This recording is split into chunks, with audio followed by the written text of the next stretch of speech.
India-Bangladesh relations have been exceptionally close for many decades over many governments. Concern about recent violence and instability there is shared across the political spectrum. Since the election in January 2024, there has been considerable tension, deep divides, and growing polarization in Bangladesh politics. This underlying foundation aggravated a student agitation that started in June this year. There was growing violence, including attacks on public buildings and infrastructure, as well as traffic and rail obstruction. The violence continued through the month of July. Throughout this period, we repeatedly counseled restraint and urged that the situation be diffused through dialogue. Similar urgings were made to various political forces with whom we were in touch. So, despite a Supreme Court judgment on 21 July, there was no let-up in the public agitation. Various decisions and actions taken thereafter only exacerbated the situation.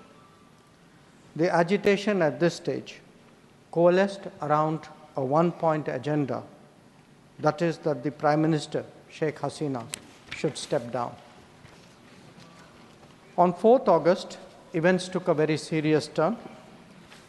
Attacks on the police, including police stations and government installations, intensified even as overall levels of violence greatly escalated.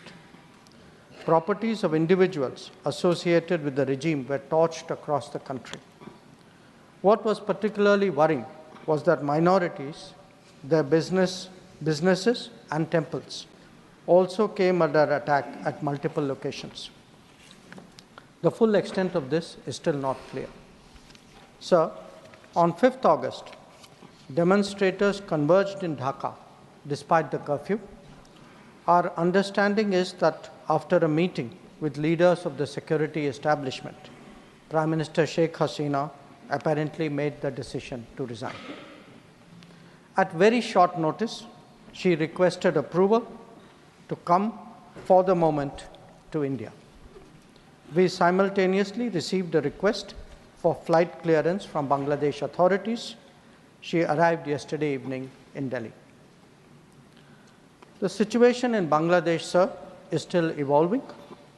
The Army Chief, General Waqar-uz-Zaman, addressed the nation on 5th August.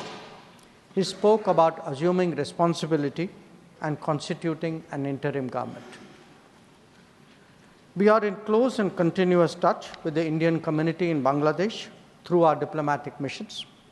There are an estimated 19,000 Indian nationals there, of which about 9,000 are students.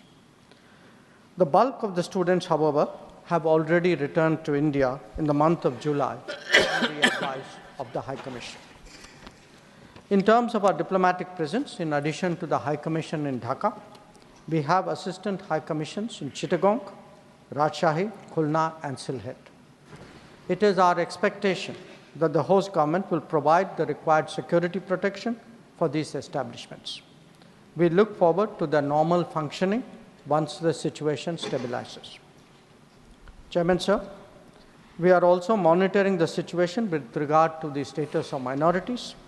There are reports of initiatives by various groups and organizations to ensure their protection and well-being. We welcome that, but will naturally remain deeply concerned till law and order is visibly restored. Our border guarding forces have also been instructed to be exceptionally alert in view of this complex situation. In the last 24 hours, we have also been in regular touch with the authorities in Dhaka. This is the situation as of now. I seek the understanding and support of the House in regard to sensitive issues regarding an important neighbor on which there has always been strong national consensus. Thank you.